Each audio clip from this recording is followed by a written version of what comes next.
NewsX and I'm Shivani Singh. We are tracking the latest developments regarding the war in West Asia and its implications across the globe.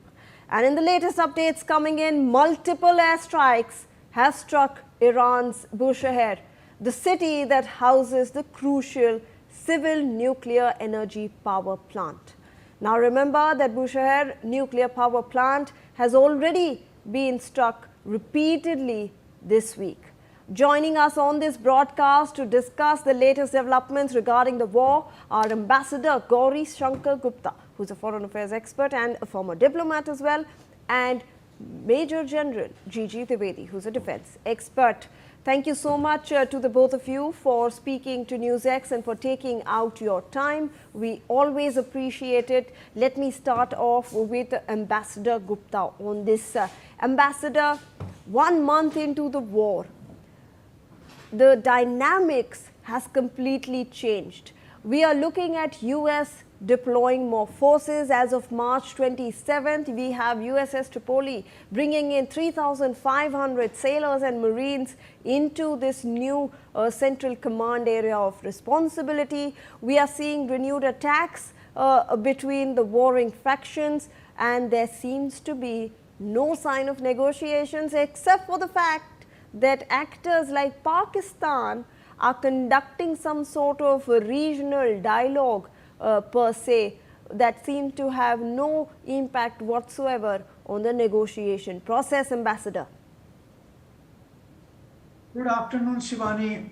You are absolutely right that the things are moving very rapidly. We can see that there are very credible reports that US is considering deploy ground forces, perhaps in Karg Island, maybe somewhere else as well.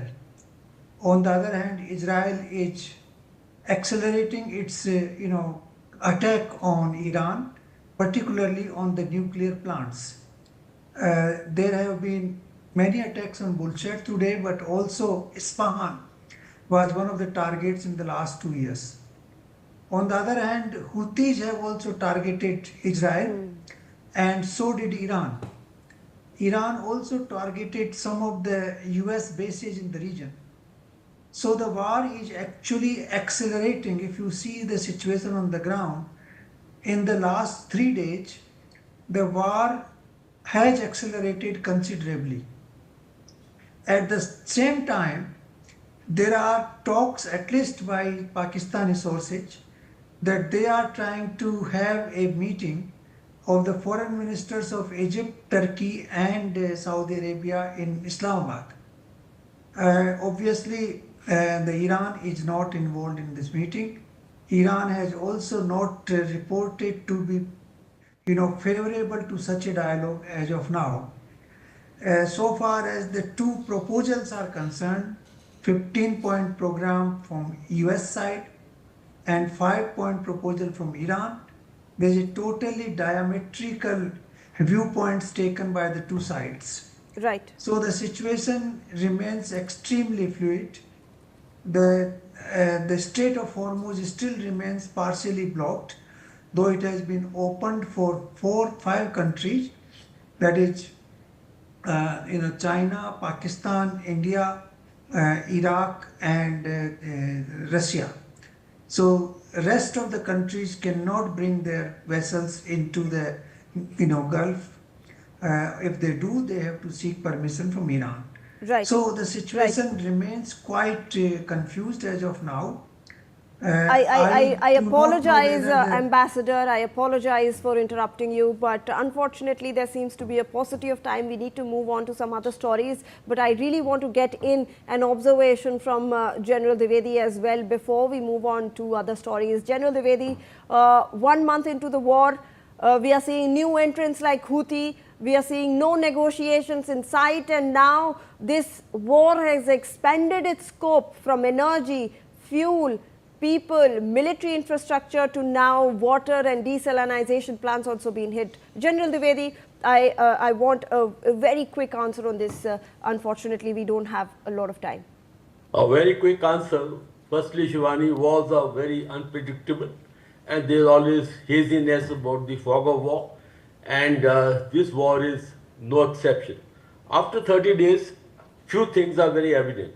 First and foremost, there appears to be, I would again repeat, appears to be some kind of strategic equilibrium which is developing, because Iran has stood its ground and has three trump cards or aces up its sleeve.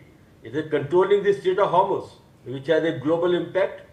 Its militias are very active. Hezbollah on the north, in the south of Lebanon, Houthis are well into the fray, and they had been very active in the Red Sea flocks. And the third point is, despite taking heavy beating, Iran still maintains the capability to strike at the bases and at the economic centers of the Middle East. While the negotiation process possibly is actually starting, but negotiations are a very, very complicated process. I have seen them personally. It's like being on the treadmill. There's a lot of activity, but no ground is covered. So therefore, this negotiation process is going to be very, very long and complicated, because the two sides have taken a very, very strong and fixed position, and it is a maximalist position with no meeting ground. Now, what we look at the next couple of days or next couple of weeks, if this equilibrium doesn't change in the favor of Americans, then willy-nilly they may be tempted to undertake ground operation, surgical operation, a very strategic operation, and that's why the forces that have been built up now are quite capable of undertaking this operation. But one very warning sign: this is going to escalate the war further, and that possibly would see a new phase of war. All right. Shivani. All right, Ambassador and General, I'll request you to please stay on.